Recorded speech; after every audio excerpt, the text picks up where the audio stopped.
আসসালামু আলাইকুম ওয়া রাহমাতুল্লাহি ওয়া বারাকাতুহু ইন্নাল হামদালিল্লাহ ওয়াসসালাতু ওয়াসসালামু আলা রাসূলিল্লাহ ওয়া বা'দ।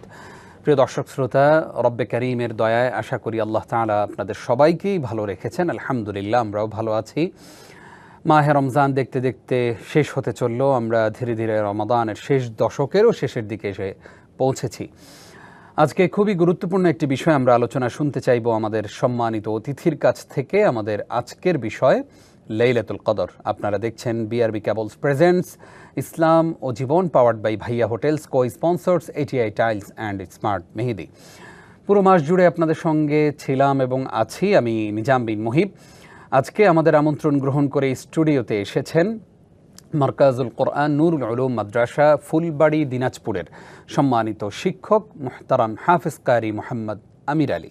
আসসালামু আলাইকুম রহমতুল্লাহ। ওয়ালাইকুম আসসালাম ওয়া রাহমাতুল্লাহি ওয়া বারাকাতুহু। মোহতারাম, কেমন আছেন? জি আলহামদুলিল্লাহ, আপনি কেমন আছেন? আলহামদুলিল্লাহ, আমরাও ভালো আছি। আপনাকে আমাদের আজকের আয়োজনে স্বাগত জানাচ্ছি। আমিও আপনাদের স্বাগত জানাচ্ছি। বারাকাল্লাহ ফিক। মোহতারাম, আমরা আজকে খুবই গুরুত্বপূর্ণ একটি বিষয় আলোচনা শুনতে চাইব। সচরাচর আমাদের দর্শক শ্রোতারা এই বিষয়ে কথা শুনতে খুব পছন্দ করেন যে আসলে লাইলাতুল কদর নিয়ে ইসলামিক স্কলারগণ কি বলেন, কি কি আমল রয়েছে সে বিষয়ে জানতে চান। আজকে শুরুতেই আপনার কাছে আমরা জানতে চাইব লাইলাতুল কদর আসলে কি এবং এটাকে কেন হাজার মাসের চাইতেও উত্তম বলা হয়ে থাকে। নাহমাদুহু ওয়া নুসাল্লি আলা রাসূলিহিল কারীম, আম্মা বাদ, ফাআউযু বিল্লাহি মিনাশ শাইতানির রাজীম, বিসমিল্লাহির রহমানির রহিম। লাইলাতুল কদর এটা গুরুত্বপূর্ণ হওয়ার পিছনে এটা উম্মতে মুহাম্মদী সাল্লাল্লাহু আলাইহি সাল্লামের ক্রেডিট। রাসূল সাল্লাল্লাহু আলাইহি সাল্লাম একদিন সাহাবায়ে কিরামদের মজলিসে বনি ইসরাইলের কোন এক যুবকের কথা এভাবে বলতেছিলেন যে বনি ইসরাইলের এক যুবক ছিল যে সারাদিন রোজা রাখতো, রাত্রে ইবাদত করত, আর সুযোগ পেলে জিহাদের ময়দানে শরীক হতো। তার হায়াতের জিন্দেগি ছিল প্রায় 1000 বছর। এই কথা শোনার পরে সাহাবায়ে কিরামরা একটু মাথা নত করলেন এবং নিজেকে অনুশোচনা করলেন যে আমাদের হায়াতের জিন্দেগি তো মাত্র 60 থেকে 76 বছর। আমরা যদি এত লম্বা হায়াত পাইতাম তাহলে আমরা এত লম্বা ইবাদত বন্দি করতে পারতাম। তো হুজুর সাল্লাল্লাহু আলাইহি ওয়াসাল্লাম এইভাবে কথা বলছেন, তাদের ভিতরে আফসোস তৈরি হয়েছে। আর সে সময় আল্লাহ রাব্বুল আলামিন এই শবে কদর নামে একটা রাত্রি দিছে। আর এই রাত্রিটা আমাদের কাছে এত গুরুত্বপূর্ণ হওয়ার পিছনে অনেকগুলি কারণ আছে। তার মধ্যে একটি কারণ হলো এই শবে কদর রাত্রিতে পবিত্র মহাগ্রন্থ আল কোরআন নাজিল হয়েছে। সুবহানাল্লাহ। আর কোরআনের ছোঁয়া তো যেখানে লাগছে সেখানেই দামি হয়ে গেছে। কোরআন যে মাসে নাজিল হয়েছে সেই মাসটা দামি হয়ে গেছে। যেমন কোরআনে বলা হয়েছে শাহরু রমাদানাল্লাযী উনজিলা ফীহিল কুরআন হুদাল লিন্নাস ওয়া বাইয়িনাতিম মিনাল হুদা ওয়াল ফুরকান। রমজান মাসে কোরআন নাজিল হয়েছে, তো রমজান মাস দামি হয়ে গেছে।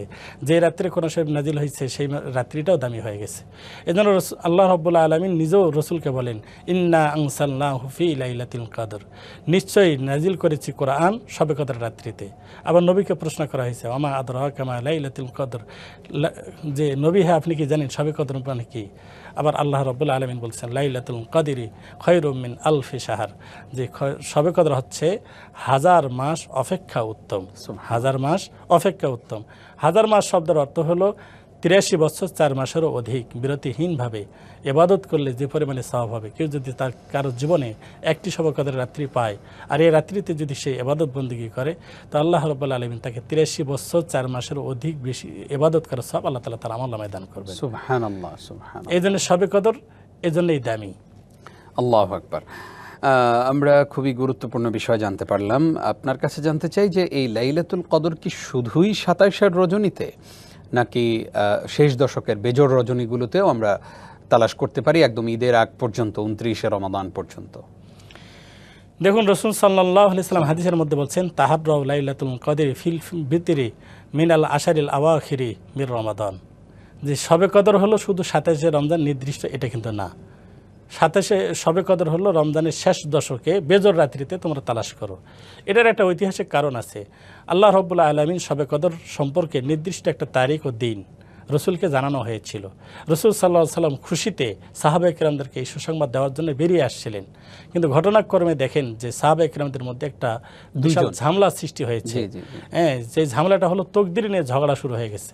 তো রসুল সাল্লাল্লাহু আলাইহি ওয়াসাল্লাম এই দৃশ্য দেখে রসুল সাল্লাল্লাহু আলাইহি ওয়াসাল্লাম চেহারা লাল বর্ণ হয়ে গেল, আর চক্ষু লাল হয়ে গেছে। চেহারা থেকে মনে হচ্ছে যে বেদানার রসের মতো টপ টপ করে জমিনে পড়তেছে, এরকম অবস্থা। সাহাবায়ে কেরামদেরকে ধমক দিয়ে থামাই দিলেন আর বললেন যে তোমাদেরকে তকদির নিয়ে ঝগড়া করতে কে বলেছে? এই পারমিশন তো তোমাদেরকে দেওয়া হয়নি। আর তোমরা এই কথাও জেনে রাখো, যারা তকদির নিয়ে ঝগড়াঝাটি করে, ইতিপূর্বে যারা করেছিল তারা কিন্তু ধ্বংস হয়ে গেছে, এই জন্য তোমরা এটা খবরদার এটা করবা না। এই তাদের ঝগড়া সমাধান দিতে গিয়ে আল্লাহ রসুল সাল্লাল্লাহু আলাইহি সাল্লাম এই শবে কদরের তারিখটা ভুলে গেছেন, আল্লাহ ভুলিয়ে দিয়েছেন। আল্লাহ ভুলিয়ে দিয়েছেন।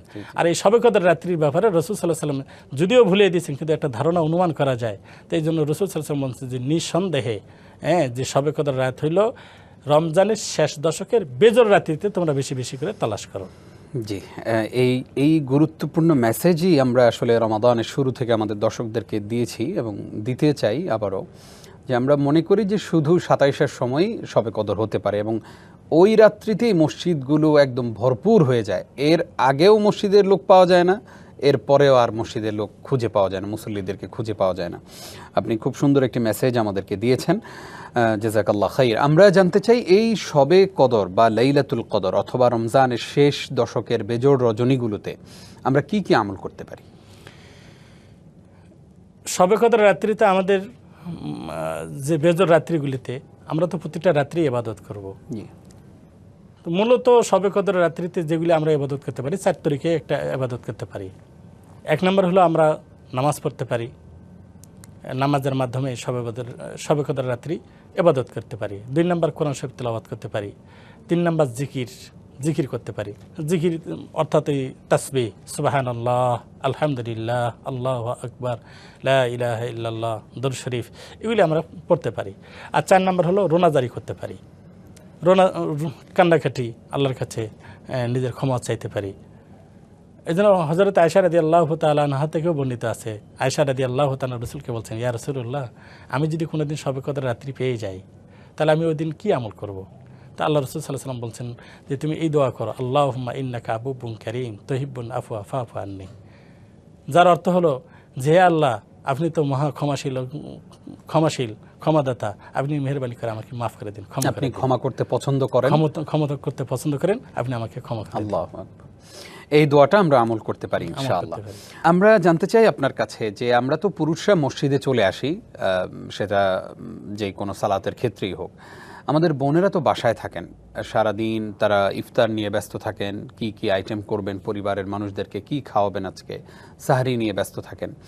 লাইলাতুল কদরের এই সময়টাতে আসলে তারা কি কি আমল বাসায় করতে পারেন বা তারা কিভাবে এই রাতটা উদযাপন করতে পারেন, কিভাবে করবেন? দেখুন, তেনারাও বাড়ির মধ্যে যে কাজ আছে সমস্ত কাজ আঞ্জাম দেওয়ার পরে তেনারাও এই যে পূর্বে যে বললাম এগুলি তারাও এই আমলগুলি করতে পারে। অর্থাৎ তারাও নামাজ পড়বে, নামাজের মধ্যে সময় কাটাই দিবে, কোরআন শরীফ তেলাওয়াতের মধ্যে দিয়ে সময় কাটাই দিবে।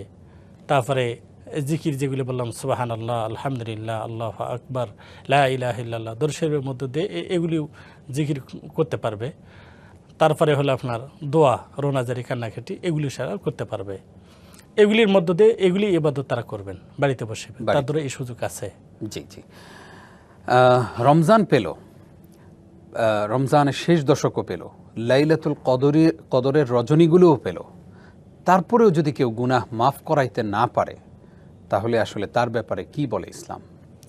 দেখুন, এটা তো রমজানের পূর্বেই রসুল সাল্লাল্লাহু আলাইহি সাল্লামের জীবদ্দশায় এরকম একটি ঘটনা ঘটছিল যে রসুল সাল্লাল্লাহু আলাইহি সাল্লাম যখন মেম্বারে উঠতেছিলেন, তো 3টা মেম্বারে সিঁড়ি থাকে, এই 3টা সিঁড়ির মধ্যে পা রাখছেন, বলছেন আমিন, 2য় সিঁড়িতে পা রাখছেন, বলছেন আমিন, 3য় সিঁড়িতে পা রাখছেন, বলছেন আমিন। পরে সাহাবায়ে কেরাম রাদিয়াল্লাহু তাআলা আজমাইন রসুলকে জিজ্ঞাসা, ইয়া রাসূলুল্লাহ, ইয়া হাবিবাল্লাহ, আজকে যাহা শুনেছি ইতিপূর্বে তাহা শুনিনি, আজকে যে আপনি সিঁড়িতে পরে পা রাখলেন আর আমিন আমিন বললেন, এর কারণ কি? তো রাসূলুল্লাহ সাল্লাল্লাহু আলাইহি সাল্লাম বললেন, দেখেন যে এই কিছুক্ষণ পূর্বে জিবরিল এসে আমার কাছে 3 ব্যক্তির ব্যাপারে বদদোয়া করে গেছেন। এখানে একটি গুরুত্বপূর্ণ বিষয় হলো এই এই হাদিসটা বা এই ঘটনার মধ্যে যে মহান রব্বুল আলামিন, যিনি তামাম মানুষ থেকে শুরু করে তামাম মাখলুকাতের সৃষ্টিকর্তা, তিনি তিন ব্যক্তি 3টা সৃষ্টির ব্যাপারে তিনি নিজে বদদোয়া করেছেন, অর্থাৎ আল্লাহর নিজে ধ্বংস কামনা করেছেন। জিবরিল আলাইহিস সালাম সেখানে সাক্ষী দিয়েছেন যে আমিও একমত।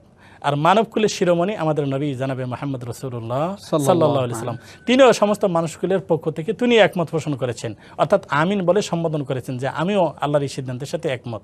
তো এখানে কি 3টা সিদ্ধান্ত ছিল?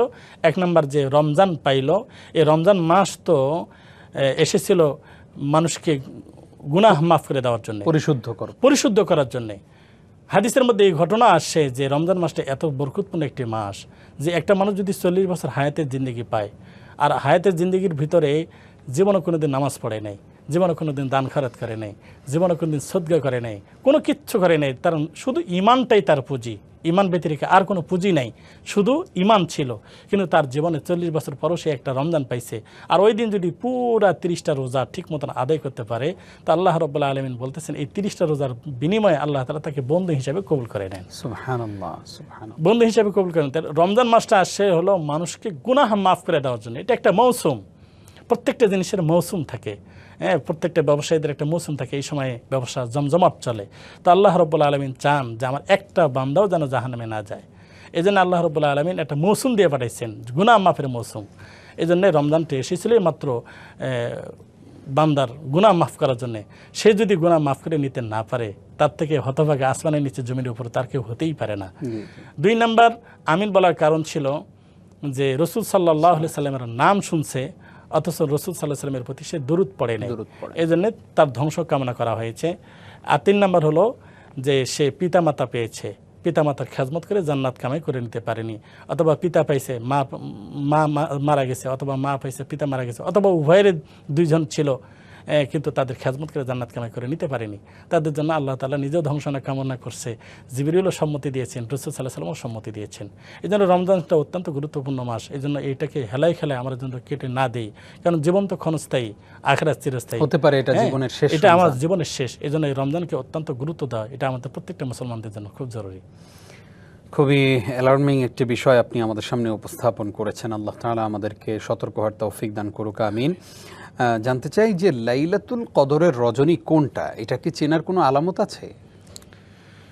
লাইলাতুল কদর রজনী চেনার মতন আলামত খুব একটা আছে তাও না, আবার নাই তাও না। রাসূল সাল্লাল্লাহু আলাইহি ওয়াসাল্লাম বলছেন যে শবে কদর রাত্রিতে যেদিন আমি পেয়েছিলাম সেদিন হালকা একটু বৃষ্টি হয়েছিল, আমার কপালে কাদার ছিল, ওই দিন একটু ঠান্ডা বাতাস প্রবাহিত হবে, হালকা বৃষ্টি হতে পারে, এরকম একটা আলামত আছে।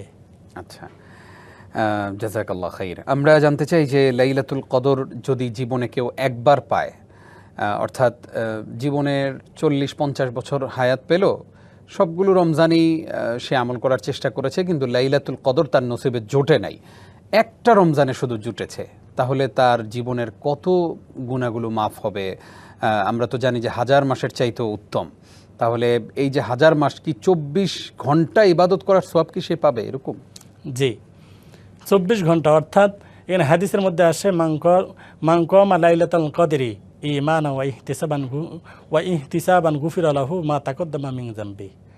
আল্লাহ রাব্বুল আলামিন বলতে, আল্লাহ রাসূল সাল্লাল্লাহু আলাইহি সাল্লাম বলতেছেন, কেউ যদি শবে কদর রাত্রি পায় আর ঈমানের সহিত ইবাদতের নিয়তে কেউ যদি এখানে ইবাদত বন্দেগী করে, তো গুফিরা লাহু, আল্লাহ তাআলা তার জিন্দেগীর গুনাহ খাতাগুলি মাফ করে দেন। সুবহানাল্লাহ।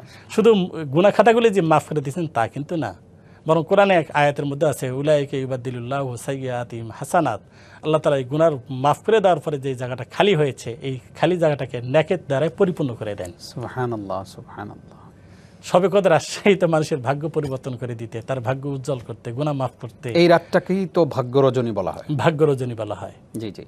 আমরা অনেক সময় জানি যে কেউ কেউ বলতে চান যে শবে বরাত বা লাইলাতুন নিসফি মিন শাবান যেটা চলে গিয়েছে, সেইটাকে আমরা অনেকে ভাগ্য রজনী বলি। আসলে ভাগ্য রজনী কোনটা?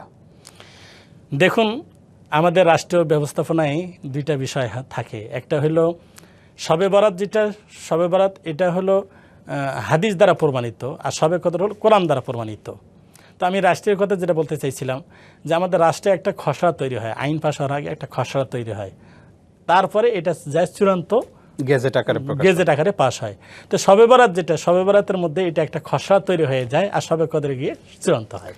আল্লাহু আকবার, জাযাকাল্লাহ খাইর। অনেকগুলো প্রশ্নের জবাব দিয়েছেন আপনি আজকে, কষ্ট করে আমাদেরকে সময় দেওয়ার জন্য আপনাকে ধন্যবাদ জানাচ্ছি।